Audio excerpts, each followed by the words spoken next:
Good morning my dear students. कैसे हैं आप सभी? आई होप कि आप लोग बहुत अच्छे होंगे और अपनी स्टडी को भी कंटिन्यू कर रहे होंगे। जैसा कि आप सभी को याद है कि मैथ्स के इस बैच में लास्ट क्लास में हम लोगों ने जो चैप्टर 3 था हमारा मैट्रिसेस का, उसकी मिसलिनियस एक्सरसाइज को भी हमने कंप्लीट कर लिया। सारे क्वेश्चंस हमने लगाए, एग्जाम्पल्स लगाए, एक्सरसाइजेज लगाई। हर एक्सरसाइज से पहले उससे रिलेटेड जो एक इंट्रोडक्शन एक्सरसाइज होती है उसको भी किया और इस तरह से पूरी की पूरी मैट्रिसेस के एक एक क्वेश्चन हम लोगों ने अभी सॉल्व कर लिए हैं। मैट्रिसेस के बाद आपका जो नेक्स्ट चैप्टर यहाँ मिलता है मैथमेटिक्स में क्लास 12th NCERT पर, वो आपको चैप्टर 4 मिलता है, दैट इज डिटरमिनेंट। चैप्टर 4 में डिटरमिनेंट आपको पढ़ने का मौका मिलेगा। अब इस चैप्टर में पढ़ेंगे कि एक्चुअली डिटरमिनेंट क्या होती है और सबसे पहले आज वाली क्लास में तो हम देखेंगे कि जो एक्सरसाइज सबसे पहली एक्सरसाइज होगी 4th चैप्टर की, दैट इज 4.1, उसका इंट्रोडक्शन हम लोग करेंगे कि एक्सरसाइज 4.1 को अगर सॉल्व करना है, उससे पहले के एग्जाम्पल्स अगर सॉल्व करने हैं तो कौन कौन सी बातें आपको जानना बेहद ज़रूरी है। ठीक है, तो इसीलिए आज हम लोग स्टार्ट करेंगे determinant. Class 12th mathematics determinant start करेंगे और आज जो हम लोगों ने पढ़ना है that is introduction of exercise 4.1।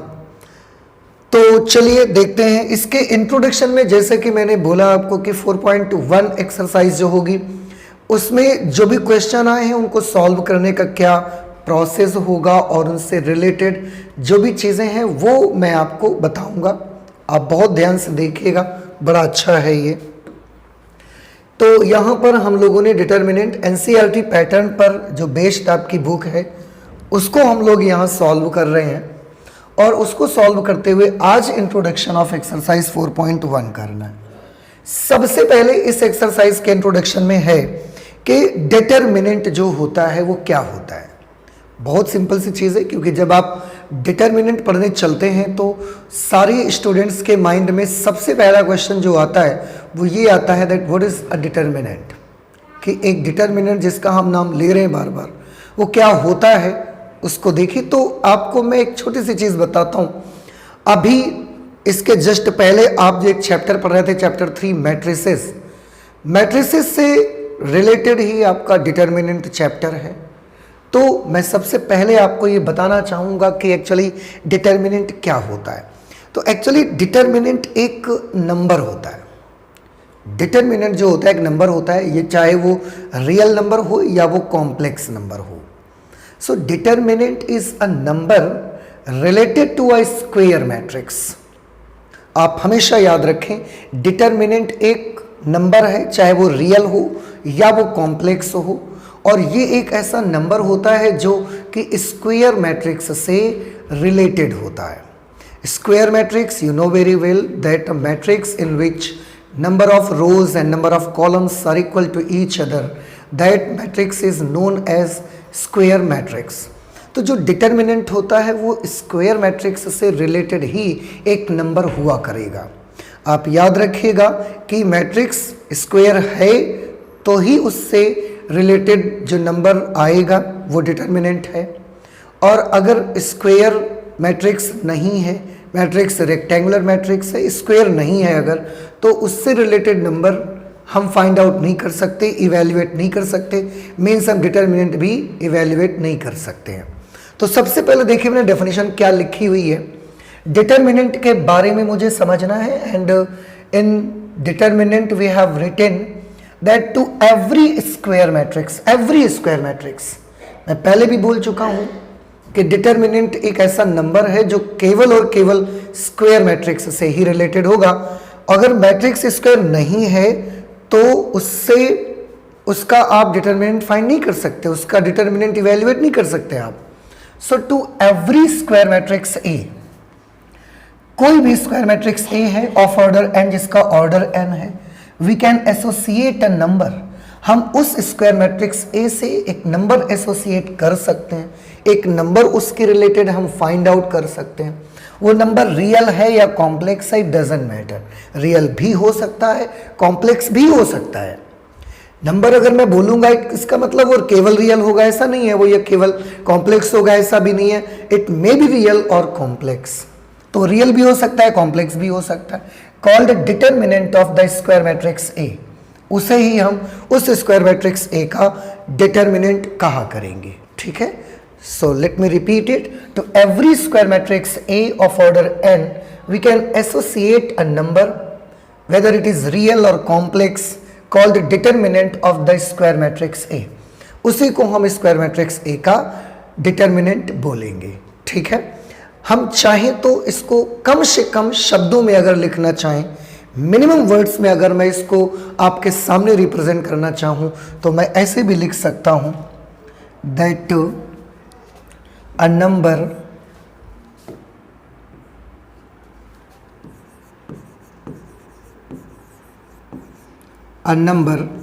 whether it is real or complex, a number real or complex is related to or is associated to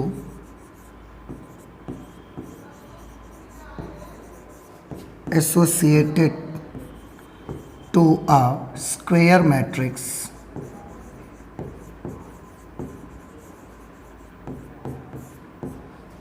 is known as or is called the determinant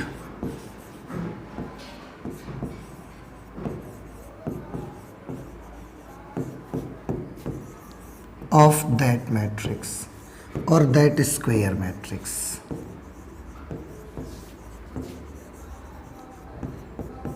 हम ऐसे भी बोल सकते हैं इसको, a number whether it is real or complex is associated to a square matrix। एक square matrix से associated एक रियल या complex number is called determinant, उसी को डिटरमिनेंट बोलेंगे उस स्क्वायर मैट्रिक्स का।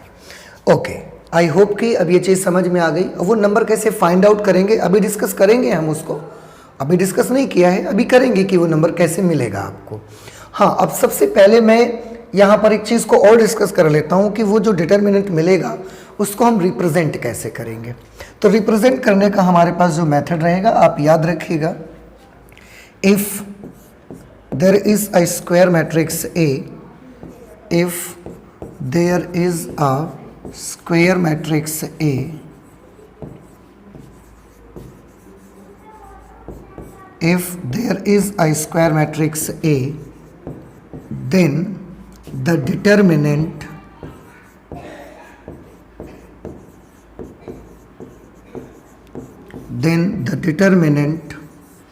of A will be denoted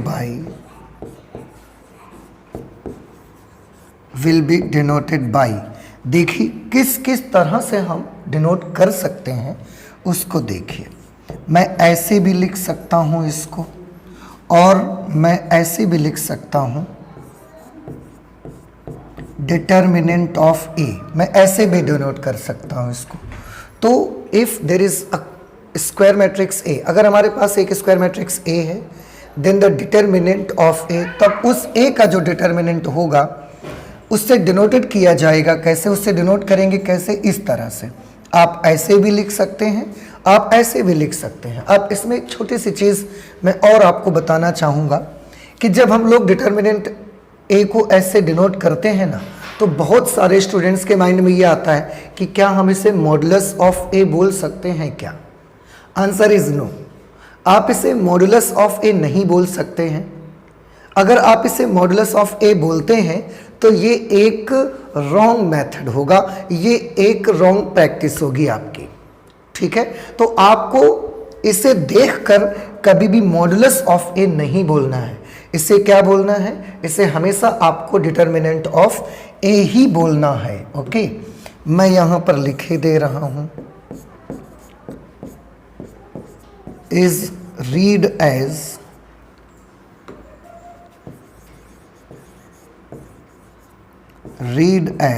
determinant of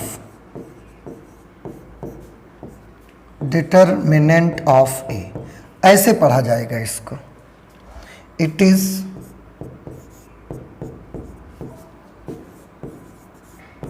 not read as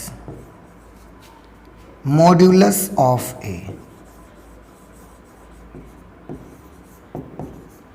इसे कभी भी आप मॉड्यूलस ऑफ ए नहीं बोलेंगे, ठीक है।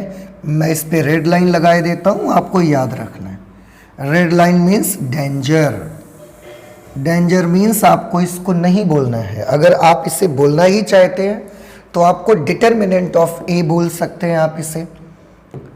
आप कभी भी इसे मॉडुलस ऑफ ए नहीं बोलना है। मॉडुलस का एक अपना अलग मीनिंग होता है, पर हम यहाँ पर डिटरमिनेंट फाइंड आउट करने चल रहे हैं। Okay, so again let me repeat it that what is a determinant.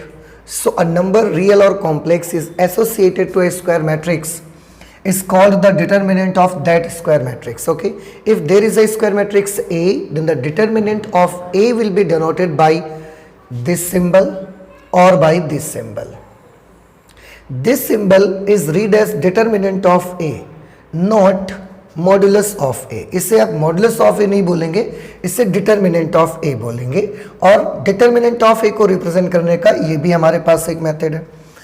किसी भी डिटरमिनेंट को रिप्रेजेंट करने का एक और भी तरीका होता है, उसको हम डेल्टा से भी डिनोट किया जाता है। तो कभी कभी जब किसी मैट्रिक्स या किसी भी डिटरमिनेंट का या मैट्रिक्स किसी मैट्रिक्स का कोई नाम नहीं होगा ना, उसको कोई नेम नहीं दिया गया होगा, हम उसको डेल्टा से भी डिनोट किया करेंगे। आप बुक्स में देखेंगे कुछ आपके डिटरमिनेंट्स होंगे जिनको हम डेल्टा से भी रिप्रेजेंट करेंगे। ओके, तो इस तरीके से ये आपको याद रखना है। और दूसरी चीज, एक तो ये याद रखना है, दूसरी चीज आपको याद रखना है कि determinant can be found only and only of square matrix. Okay, कि केवल स्क्वायर मैट्रिक्स का ही हम डिटरमिनेंट फाइंड आउट कर सकते हैं। ओके, तो एक तो ये डिटरमिनेंट क्या हुआ, ये क्या होता है, ये मैंने बता दिया आपको। अब बात ये आती है कि डिटरमिनेंट का, जैसे कभी कभी आप देख सकते हैं, कभी कभी आपके मन में एक क्वेश्चन और आ सकता है कि यूज क्या है डिटरमिनेंट का, क्यों पढ़ रहे हैं हम इसको, एक्चुअली यूज क्या है डिटरमिनेंट का। तो मैं चाहता हूं कि मैं आपको थोड़ी सी चीजें इसके बारे में बताऊं और वहां से शायद वो चीजें आपको हेल्प करेंगी ये समझने में कि डिटरमिनेंट का हमारी लाइफ में क्या यूज है। ओके, तो जैसे मैं यहाँ पर देख रहा हूँ एप्लीकेशन ऑफ डिटरमिनेंट्स। मैं एक छोटा सा आर्टिकल अभी मेरे माइंड में आया है, क्योंकि एक्चुअली जब भी हम कोई नया आर्टिकल पढ़ने चलते हैं, जब कोई नया चैप्टर पढ़ने जाते हैं, तो हमारे मन में हमेशा एक क्वेश्चन स्ट्राइक करता है कि एक्चुअली जो पढ़ रहे हैं इसका यूज़ क्या है हमारे लिए, कहाँ इसको यूज़ कर सकते हैं, क्या कर सकते हैं इसकी हेल्प से। सो एप्लीकेशन ऑफ डिटरमिनेंट, वैसे तो बहुत एप्लीकेशन है डिटरमिनेंट के, लेकिन मैं कुछ थोड़े से एप्लीकेशन आपको बताऊँगा और वो एप्लीकेशन आपकी हेल्प करेंगे ये समझने में कि वाकई में डिटरमिनेंट को किस किस तरह से यूज़ कर सकते हैं। एप्लीकेशंस ऑफ डिटरमिनेंट, जो सबसे मोस्ट प्रोमिनेंट इसका एप्लीकेशन है हमारे लिए, जो सबसे प्रोमिनेंट इसका एप्लीकेशन है वो ये है, to find out the value of variables in linear equations in 3 variable और 2 variable. Means we can say in simple word to solve the system of linear equations. Okay, तो पहला यूज इसका क्या है, to solve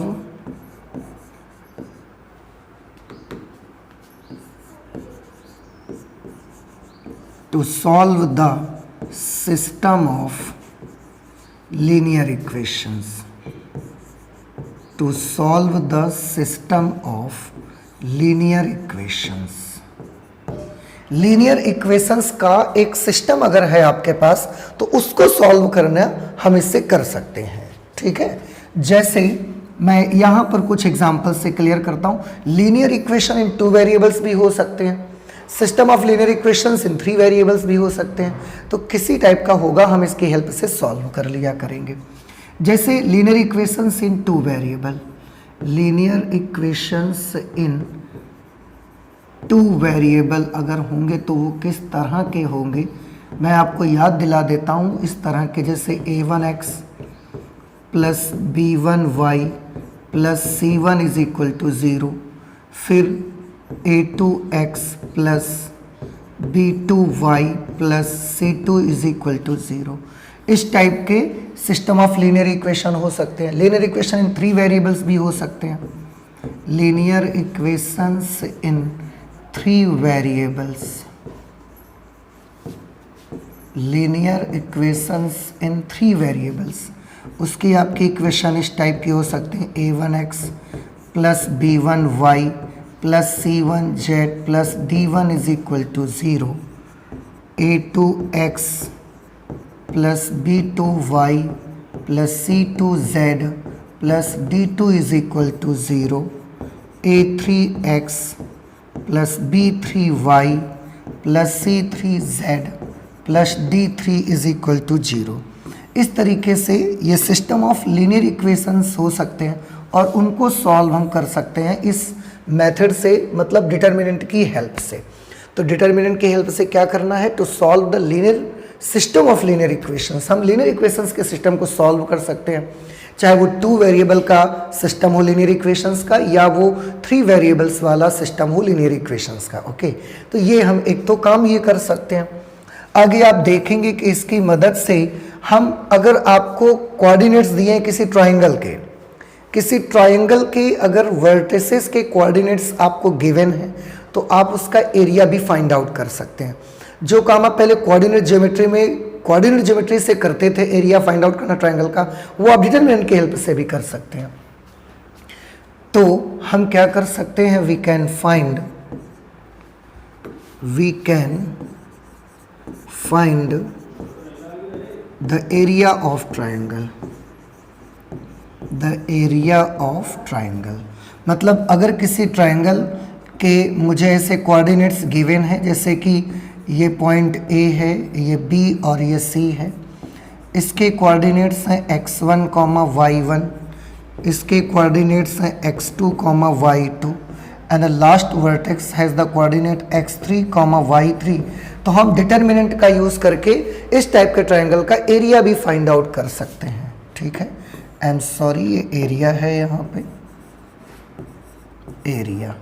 so we can find the area of triangle. हम triangle का area find out कर सकते हैं इस तरीके के। ओके, हम कोलिनियरिटी ऑफ 3 पॉइंट्स भी सॉल्व करते हैं। Collinearity of 3 points, to solve the collinearity of 3 points।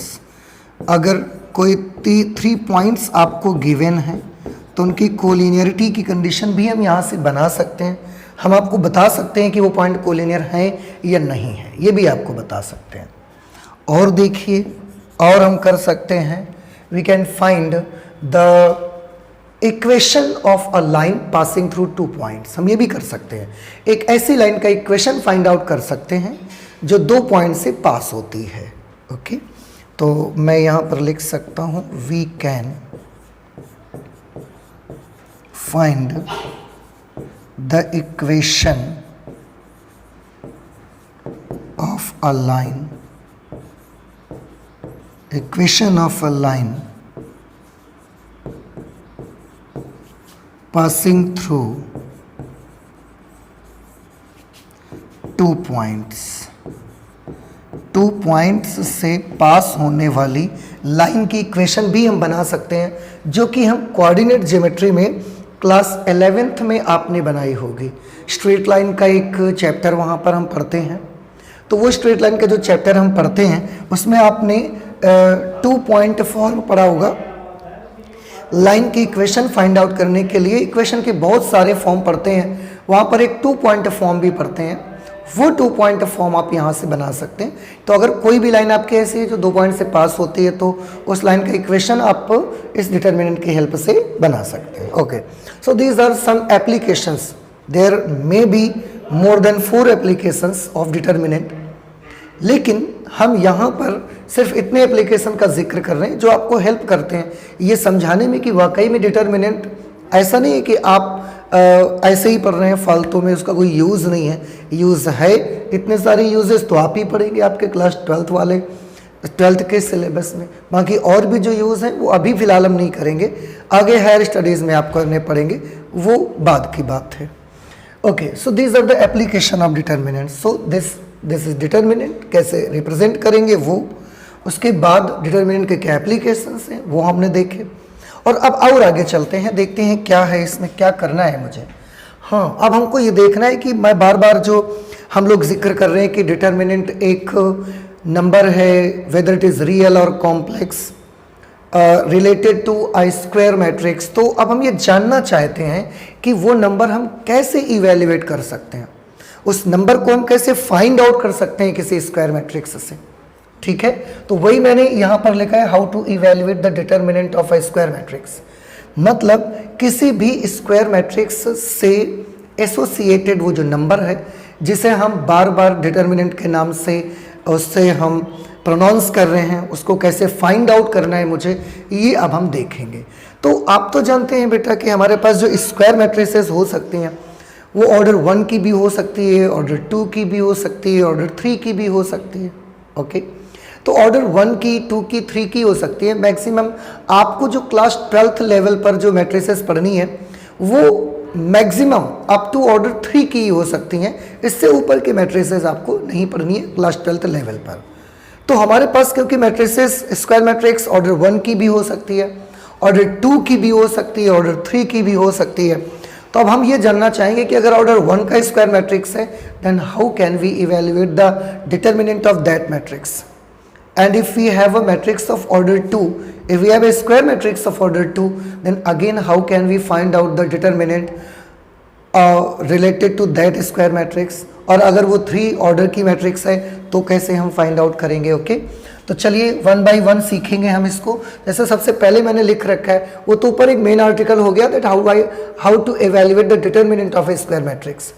अब इसमें 1 by 1 मैं सीखूंगा, पहले 1 ऑर्डर की, फिर 2 की, फिर 3 की, ऐसे। तो मैंने सबसे पहले लिखा determinant of a square matrix of order 1। अगर आपके पास ऑर्डर 1 का स्क्वायर मैट्रिक्स है तो उसका डिटर्मिनेंट कैसे निकालेंगे।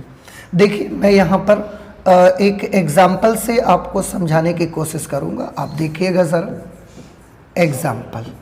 एग्जाम्पल ये है कि let we have a square matrix of order 1 that is A11।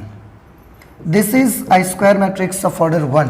केवल 1 रो और 1 कॉलम है इसमें, मीन्स एक ही एलिमेंट ही है। 1 रो और 1 कॉलम का क्या मतलब होगा, एक ही एलिमेंट होगा उसमें। ओके, तो अब अगर इसका डिटर्मिनेंट मुझे निकालना होगा, बड़ी सिंपल सी चीज है, डिटर्मिनेंट ऑफ ए।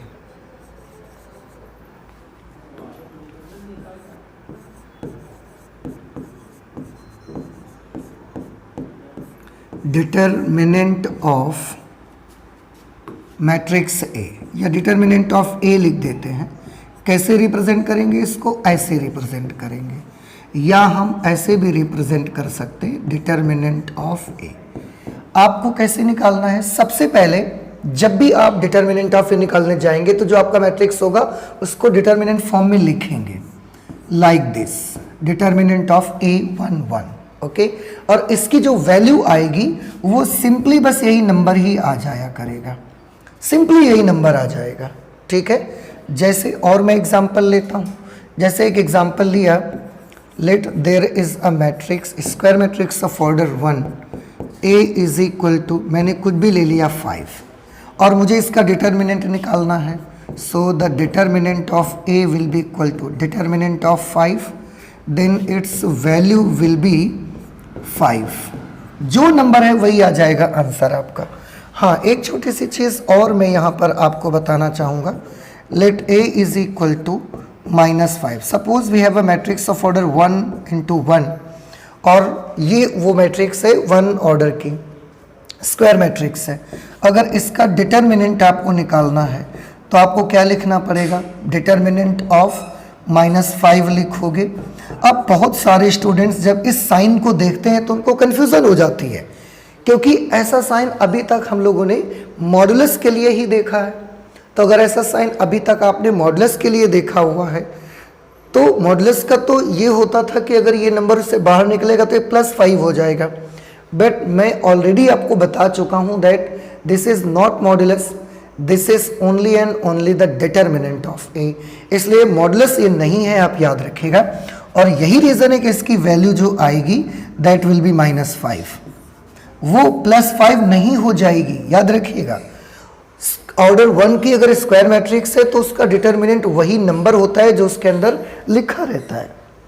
तो इस तरीके से आप ऑर्डर 1 की स्क्वायर मैट्रिक्स का डिटर्मिनेंट फाइंड आउट कर सकते हैं। नाउ आई होप कि आपको ये बात समझ में भी आ गई होगी कि ऑर्डर 1 का अगर स्क्वायर मैट्रिक्स आपके पास है, उसमें केवल एक एलिमेंट होगा, तो उस वक्त जब आप उसका डिटर्मिनेंट निकालेंगे तो वही एलिमेंट ही उसकी वैल्यू हो जाएगी। बस इतना सा आपको करना है, इसे देख करके कंफ्यूज मत हो, ये मॉडुलस नहीं है, मैं बार बार आपको बोल रहा हूँ, ये केवल डिटर्मिनेंट है, ठीक है।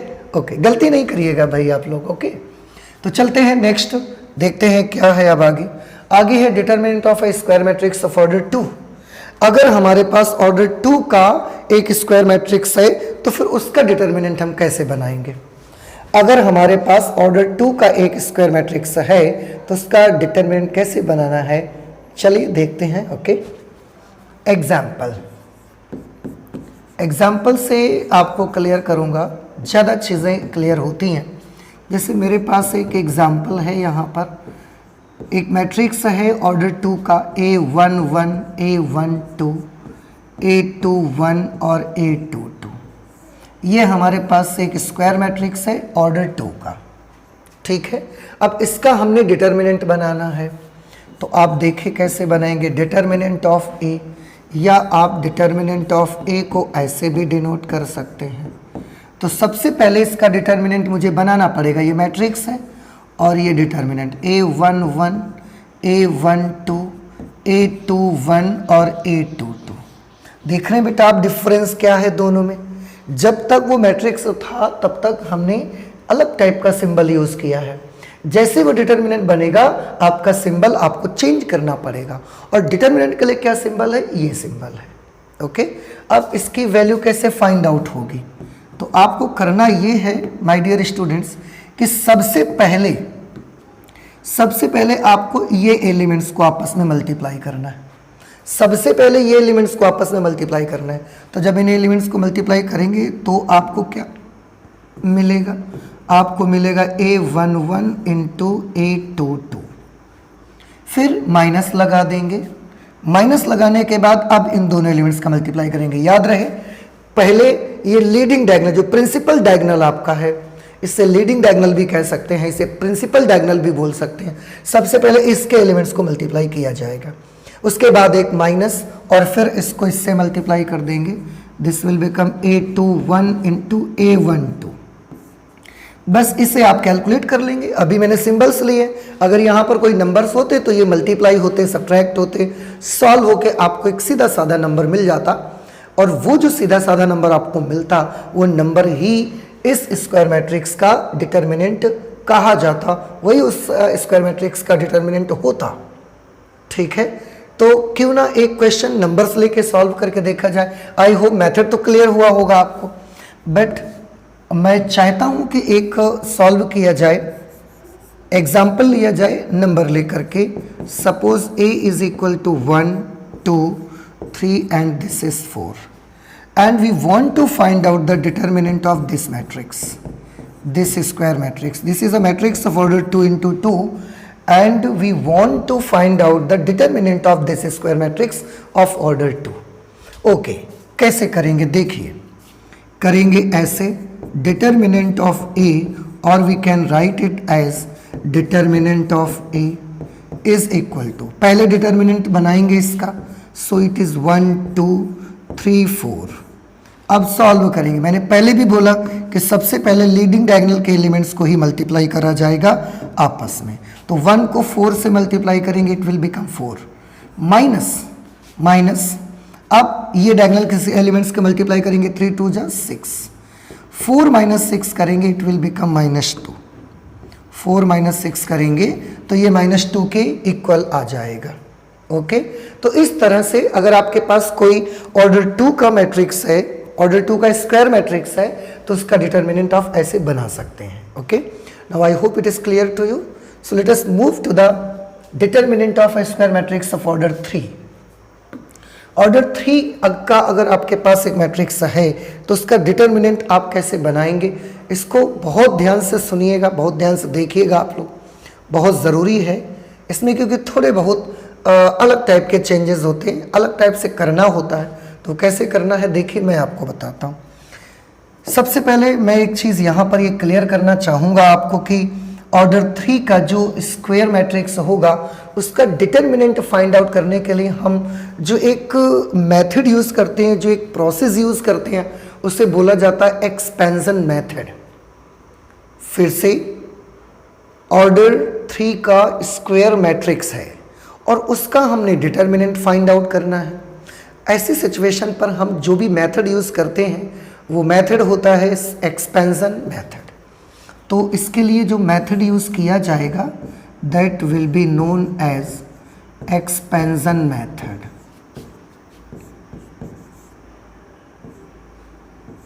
एक्सपेंशन मेथड उसको बोला जाता है. तो ये आप थोड़ा सा याद रखेंगे कि ये जो भी प्रोसेस हम यूज़ करेंगे एक्सपेंशन मेथड कहा जाएगा. एक्सपेंशन मेथड का मतलब है कि अगर आपके पास जो भी मैट्रिक्स है उसको, उसमें आप तो जानते ही हैं कि अगर 3 ऑर्डर का स्क्वायर मैट्रिक्स है तो 3 रोज होंगे उसमें और 3 कॉलम्स भी होंगे. आप चाहें तो किसी भी एक रो, यू हैव 3 रोज, आप चाहें तो इनमें से किसी भी एक रो के अलोंग आप एक्सपेंड कर सकते हैं. आपके पास उसी मैट्रिक्स में 3 कॉलम भी होंगे, आप चाहें तो उनमें से किसी एक कॉलम के अलोंग भी आप एक्सपेंड कर सकते हैं. सो यू हैव 6 वेज, आपके पास 6 तरीके हैं, 6 आपके पास मेथड्स हैं, 6 रास्ते हैं आपके पास जिनसे किसी भी 3 ऑर्डर की स्क्वायर मैट्रिक्स का आप डिटर्मिनेंट फाइंड आउट कर सकते हैं. आप 3 रोज में से किसी भी एक रो के अलोंग एक्सपेंड कर सकते हैं. 3 कॉलम में किसी आप एक कॉलम के अलोंग एक्सपेंड कर सकते हैं. ठीक है, तो जैसे सबसे पहले मैं यहाँ पर जो एग्जांपल लेना चाहता हूँ वो मैं एग्जांपल लिख लेता हूँ. Example, suppose we have a matrix of order 3, square matrix of order 3, A11, A12, A13, A21, A22, A23, A31, A32, A33. ये एक स्क्वायर मैट्रिक्स है, इसका ऑर्डर जो है वो 3 इंटू 3 का है. ठीक है, एक छोटी सी चीज़ और, इसको मैं थोड़ा सा बड़ा कर लेता हूँ ऐसे, आप देखिएगा. इसमें कुछ मुझे ऐसी चीज़ें बतानी हैं जिन्हें आपको याद रखना है. ये जो नंबर्स यहाँ पर आप देख रहे हैं ना, इसमें इन नंबर्स को हम कुछ साइन देना चाहते हैं. We want to give them sign plus और माइनस. ओके, किस बेसिस पर देंगे, क्या उनके पीछे का सीक्रेट है, इस पर भी डिस्कस करेंगे, लेकिन इस पर डिस्कस करेंगे आगे चल करके. अभी मैं थोड़ा सा उसके बारे में बता दूंगा कि मैं किसे प्लस देना चाहता हूँ, किसे माइनस देना चाहता हूँ. तो उसके लिए आप याद रखें जो डायगोनल एलिमेंट्स होंगे उनको हम पॉजिटिव साइन देंगे और जो हमारे नॉन डायगोनल एलिमेंट्स होंगे उनको हम नेगेटिव साइन देंगे. तो मैं यहाँ पर नोट कर दे रहा हूँ, जितने भी डायगोनल एलिमेंट्स होंगे,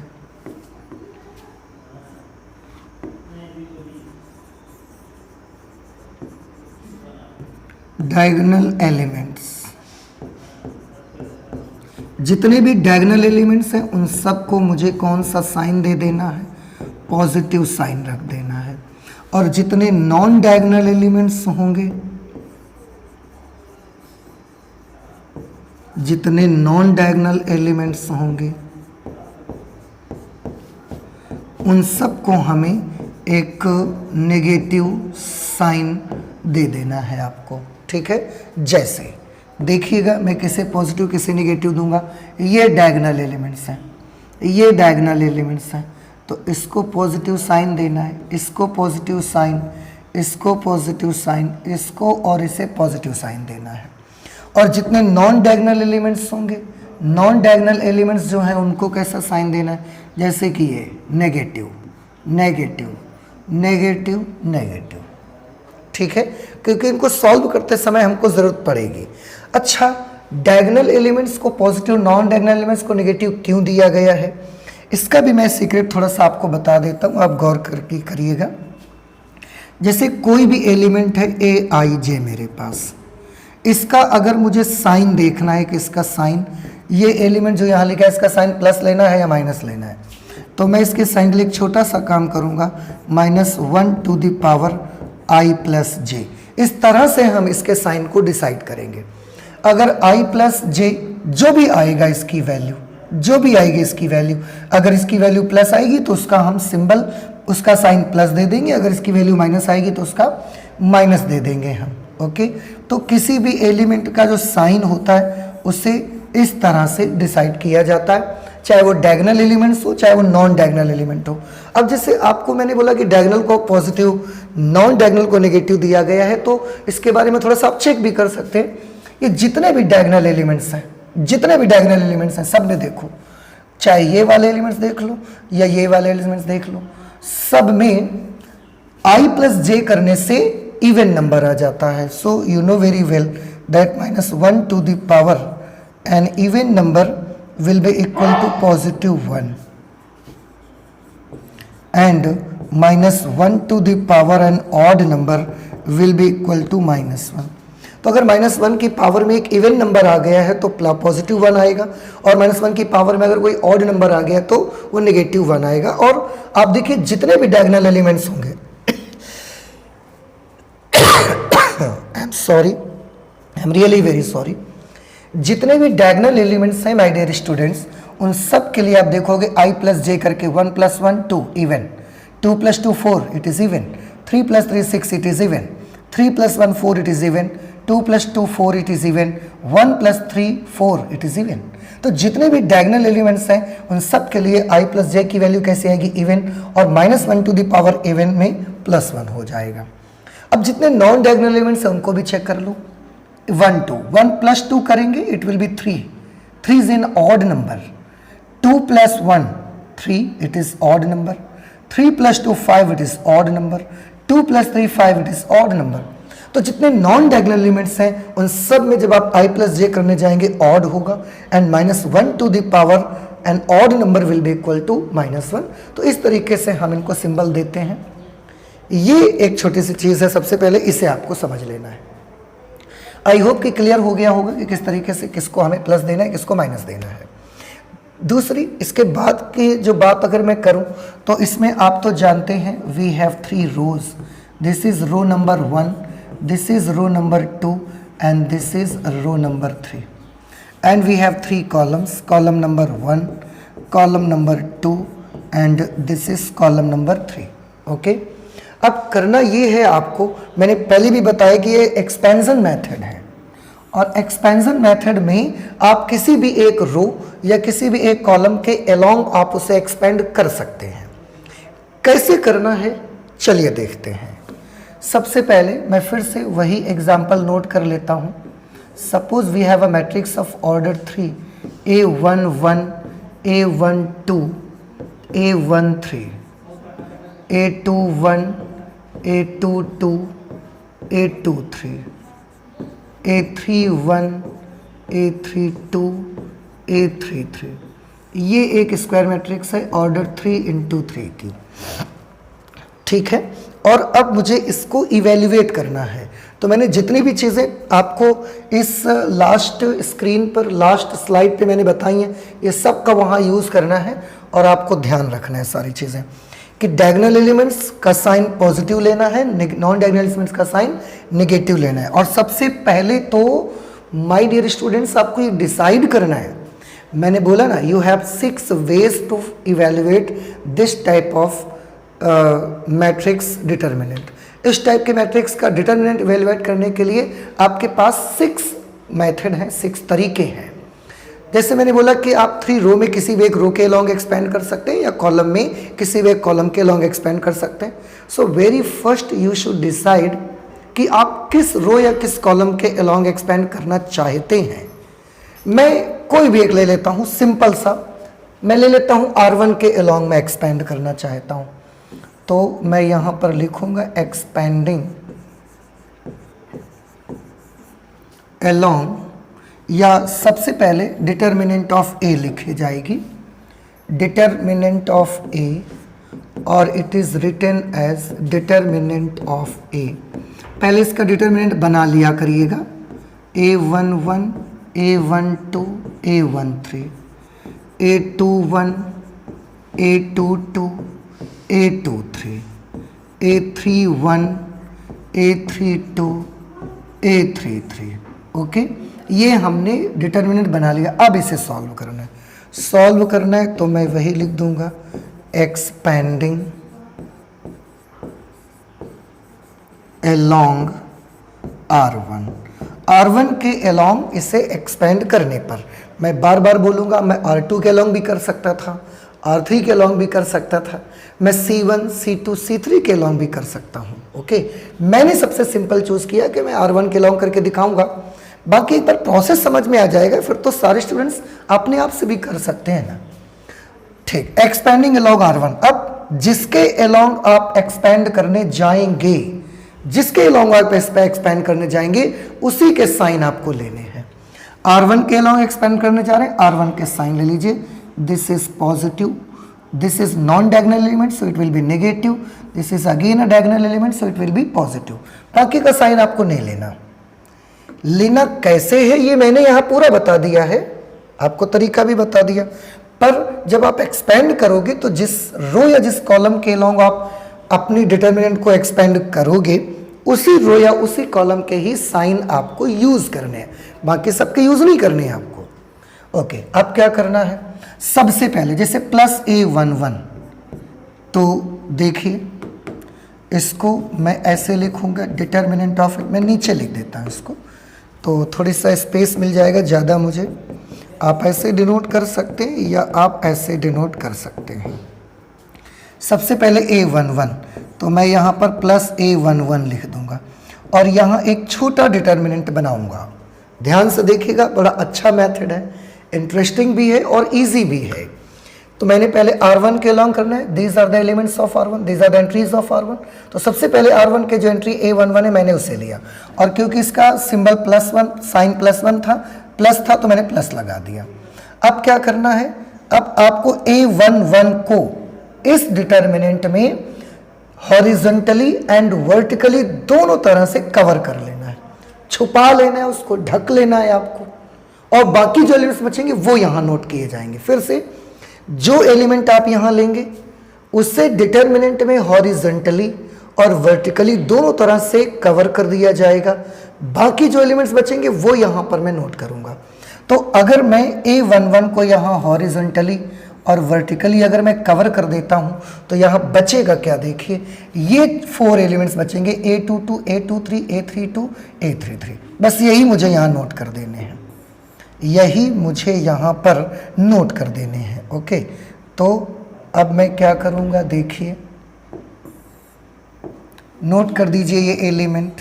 सो this is A22, A23, A32 और A33, ऐसे। उसके बाद ये हो गया, इस एलिमेंट का कैलकुलेशन हो गया। अब इसकी बारी आती है, तो अगला एलिमेंट A12 है और इसके पास नेगेटिव साइन है, तो मैं यहाँ पर -A12 लिखूंगा और एक छोटा सा डिटर्मिनेंट बना दूंगा मैं। ओके, अब A12 लिखा, माइनस लगाया, छोटा सा डिटर्मिनेंट बना लिया। अब हॉरिजॉन्टली और वर्टिकली आप A12 को कवर कर देना है, हॉरिजॉन्टली वर्टिकली दोनों तरफ से। देखो इसको मैंने कवर कर दिया। ऐसा कवर कर देने के बाद अब जो एलिमेंट्स डिटर्मिनेंट में बचेंगे उन्हें आपको यहाँ जो छोटी डिटर्मिनेंट बनी है 2 × 2 की, उसमें नोट करनी है। तो क्या A21, A23, A31, A33। Okay, तो चलिए नोट किया जाए। तो A21, जब इसको हम कवर कर लेंगे, A21, A23, A21, A23, A31 and A33, ये आ जाएगा। तो A21, A23, A31, A33, इस एलिमेंट का भी सॉल्यूशन हो गया। अब और आगे चलते हैं, R1 में भी चलना है ना आपको। तो नेक्स्ट एलिमेंट A13 मिला और A13 का जो साइन है वो मुझे पॉजिटिव मिला, तो मैं पॉजिटिव आप यहाँ पर ले लूँगा। और हाँ, ये एलिमेंट भी तो लिखा जाएगा, A13 लिख दिया जाएगा। फिर से डिटर्मिनेंट बना लिया। अब फिर से आप हॉरिजॉन्टली और वर्टिकली आप इस A13 को कवर कर देंगे, ऐसे भी ढक देना है आपको। अब क्या बचेंगे, ये 4 एलिमेंट्स यहाँ बचेंगे। उसमें बचे थे A21, A23, A31, A33, और यहाँ पर बचेंगे A21, A22, A31, A32। ये मैं यहाँ पर नोट कर दूंगा, A21, A21, A22, A31 and this is A32। Okay, ये मैंने नोट कर लिया और R1 के सारे एलिमेंट्स मैंने यहाँ पर कवर कर लिए हैं। बस अब इसे सॉल्व कर लेना है आपको। कैसे सॉल्व करना है आपको, आप देखिएगा। सॉल्व करने के लिए अब तो बड़ा आसान हो गया। 3 इंटू 3 का डिटर्मिनेंट था तो प्रॉब्लम था, अब तो यहाँ पर 3 डिटर्मिनेंट्स बने हैं और सारे डिटर्मिनेंट्स बेटा 2 इंटू 2 ऑर्डर के हैं। और 2 इंटू 2 ऑर्डर के डिटर्मिनेंट्स को सॉल्व कैसे करना है हम पहले ही देख चुके हैं, यहाँ पर आप देखिए पेज नंबर 6 पे कि करना क्या होता है। पहले इस एलिमेंट को इससे मल्टीप्लाई करें, फिर माइनस, फिर इस एलिमेंट को इससे मल्टीप्लाई करना है और उस तरीके से सॉल्व करना है। तो यहाँ यही करना है मुझे। देखें आप, determinant of A is equal to this is plus A11. Now we multiply these two numbers very first. So this is A22 multiplied by A33 minus this is A32 into A23, फिर minus A12 और सबसे पहले इसको multiply करेंगे, this is A21 into A33, okay, minus A31 into A23, A31 into A23, फिर last में plus A13 लिखेंगे और सॉल्व करने के लिए पहले इसको मल्टीप्लाई करेंगे, it will be A21 into A32, A21 into A32 minus A31 into A22। बस ये तरीका होगा और इसके बाद आप इसे कैलकुलेट कर लेंगे। जैसे ही कैलकुलेट करेंगे सॉल्व होके आपको आपका आंसर मिल जाएगा। अगर इनकी जगह पर नंबर्स होते तो सब्ट्रैक्ट होते, मल्टीप्लाई होते, ऐड होते, सारा कुछ हो करके and they will give you a answer, और वो आंसर ही आपका 3 इंटू 3 मैट्रिक्स का डिटर्मिनेंट बन जाता। तो ये तरीका है 3 ऑर्डर की स्क्वायर मैट्रिक्स के डिटर्मिनेंट को फाइंड आउट करने का। एक्सपेंशन हम R2 के अलॉन्ग भी कर सकते थे, एक्सपेंशन हम R3 के अलॉन्ग भी कर सकते थे, एक्सपेंशन हम C1, C2 या C3 के अलॉन्ग भी कर सकते थे। अब फिर से स्टूडेंट्स के माइंड में एक बड़ा अच्छा सा क्वेश्चन आ रहा होगा ये कि आपने R1 के अलॉन्ग किया है तो इसका कुछ आंसर बना, जो भी बनेगा, जो भी आएगा वो एक इसकी वैल्यू आ जाएगी डिटर्मिनेंट की। आपके मन में क्वेश्चन ये आ रहा होगा क्या अगर इसी डिटर्मिनेंट का अगर मैं R2 के अलॉन्ग, अगर मैं R3 के अलॉन्ग या C1, C2 या C3 के अलॉन्ग एक्सपेंशन कर देता तो क्या आंसर यही आता या कुछ और आता? So my dear student, let me tell you कि आप किसी के भी अलॉन्ग एक्सपेंशन करें किसी एक डिटर्मिनेंट का, उसका आंसर हमेशा सेम ही आएगा। मैंने बोला आपके पास 6 तरीके हैं, यू हैव 6 वेज एक्सपेंड करने के लिए, R1, R2, R3, C1, C2, C3। आप हर तरह से करके देखिए, आप हर तरह से सॉल्व करके देखिए and you will get the same answer. आपको आंसर हमेशा सेम ही मिलने वाला है। सो डोंट वरी, आप चाहे R1 के लॉन्ग एक्सपेंड करें, R2 के लॉन्ग एक्सपेंड करें, R3, C1, C2, C3 के लॉन्ग एक्सपेंड करें, you will get the same answer. Okay, so this is the determinant of square matrix of order 3। अब अगर कोई नंबर मैं लूंगा तो वो सॉल्व होके आ जाएगा, आप नंबर से ट्राई कर सकते हैं। ठीक, एक्सरसाइज करेंगे, एग्जाम्पल्स करेंगे, तब करने का मौका मिलेगा ही। अभी केवल प्रोसीजर समझ लीजिए, बाकी जब नंबर से सॉल्व करेंगे तो और ज़्यादा आपको क्लियर हो जाएगा। ओके, इसके बाद यहाँ पर हमारे पास एक थ्योरम है, मेरे पास यहाँ पर एक थ्योरम है। उस थ्योरम में बस थोड़ी देर की थ्योरम आपकी बची हुई है ये, और इसका काम कंप्लीट हो जाएगा। इंट्रोडक्शन आपका कंप्लीट हो जाएगा एक्सरसाइज 4.1 का। ओके, अब देखो इसमें लिखा क्या, in general if A is equal to KB। Generally उन्होंने बताने की कोशिश की है कि अगर A की वैल्यू KB के इक्वल है, एक मैट्रिक्स है A और एक मैट्रिक्स है B, के एक कांस्टेंट नंबर है, तो ए अगर के बी के इक्वल है where A and B are square matrices of order N, जहाँ ए और बी ऑर्डर एन के स्क्वायर मैट्रिसेस हैं, तो जो ए का डिटर्मिनेंट होगा वो k to the power n into determinant of b के इक्वल होगा, वेयर a n की वैल्यू 1 2 3 कुछ भी हो सकती है। मैं फिर से, अगर हमारे पास a and b two square matrices हैं, अगर हमारे पास a and b two square matrices हैं और उसके साथ में स्क्वायर मैट्रिसेस हैं और उसके साथ में A is equal to K B है, मतलब ये स्क्वायर मैट्रिसेस इस इक्वेशन को फुलफिल करते हैं, इस इक्वेशन को फॉलो करते हैं, where K is a constant term, K is a constant number, कि कोई भी कांस्टेंट नंबर हो सकता है। तो ऐसी सिचुएशन पर अगर मैं डिटर्मिनेंट निकालने जाऊंगा, हाँ, matrices of order n, matrices of order n, अगर ऑर्डर n की ये स्क्वायर मैट्रिसेस हैं और ये रिलेशन को फॉलो करती हैं, एट दैट सिचुएशन अगर मैं डिटर्मिनेंट निकालने जाऊंगा इनका, so determinant of a will be equal to k to the power n determinant of b। ये डिटर्मिनेंट में इस इक्वेशन को फॉलो करेंगे, k कांस्टेंट नंबर है, n is the order of the matrices, जो ऑर्डर होगा 2 ऑर्डर के square matrix है, 3 ऑर्डर के स्क्वायर मैट्रिक्स है, वो यहाँ ऑर्डर उसका ऊपर लग जाएगा जो भी नंबर होगा। अगर 2 ऑर्डर की है तो k के ऊपर 2 लग जाएगा, ऑर्डर 3 की स्क्वायर मैट्रिसेस हैं तो n की जगह पर 3 लिख दिया जाएगा। ओके, तो इस तरीके से ये एक थ्योरम आपको यहाँ पर देखिए समझाई गई है। आप समझ लीजिए, ज़रूरत पड़ने पर हमें इसका भी यूज़ करना पड़ सकता है, ज़रूरत पड़ने पर मुझे इसका भी यूज़ करना पड़ सकता है। ओके, तो ये इंट्रोडक्शन रहा आपका एक्सरसाइज 4.1 के इंट्रोडक्शन में ना, इतनी ही सी बातें हैं। डिटर्मिनेंट से रिलेटेड और भी बहुत सारी चीज़ें पढ़नी अभी बाकी हैं, लेकिन वो फिर 4.2, 4.3, 4.4 के इंट्रोडक्शन में आएंगी।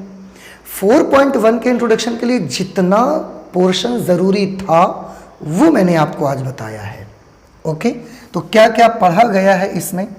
पढ़ा ये गया है, सबसे पहले देखा कि डिटर्मिनेंट क्या होता है, कैसे रिप्रेजेंट करते हैं, कैसे पढ़ते हैं, ये सब देखा। सेकंड स्लाइड में मैंने आपको बताया कि डिटर्मिनेंट के एप्लीकेशंस क्या हैं। हम लीनियर इक्वेशंस का सिस्टम को सॉल्व कर सकते हैं, ट्रायंगल का एरिया बना सकते हैं, कोलिनियरिटी की कंडीशन सॉल्व कर सकते हैं और इक्वेशन निकाल सकते हैं एक लाइन का जो 2 पॉइंट से पास होती है। फिर इसके बाद कैसे सॉल्व करते हैं डिटर्मिनेंट किसी स्क्वायर मैट्रिक्स का, अगर वो ऑर्डर 1 की है वो बताया, अगर वो ऑर्डर 2 की है उसको भी बताया, ऑर्डर 3 की है उसमें बहुत सारी चीज़ें बताई गई और फाइनली एक आंसर निकल के आया। ये आपको हेल्प करेगा अगर नंबर लेकर आप किसी मैट्रिक्स को सॉल्व करते हैं तो।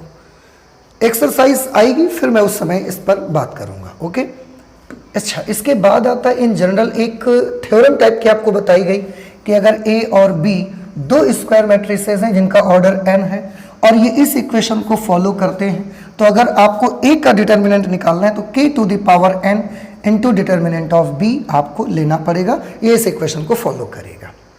सो this is the necessary points, this is the introduction of exercise 4.1 of determinant. Okay, आप इससे तैयार करिएगा।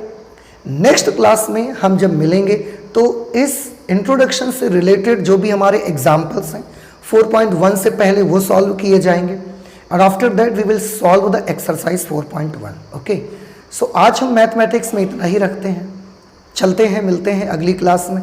लेकिन चलने से पहले फिर से एक बार आपसे ज़रूर कहना चाहेंगे कि प्लीज़ आप लोग अपना ख्याल रखिएगा, अपनों का भी ख्याल रखिए, जो भी आपसे जुड़े हुए लोग हैं उनका ख्याल रखें, उनका सम्मान करें। तो आज हम इन्हीं बातों के साथ अपनी बात को यहीं से ख़त्म करते हैं, चलते हैं, मिलते हैं अगली क्लास में फिर से कुछ नया लेकर, कुछ नई बातों के साथ। Thank you.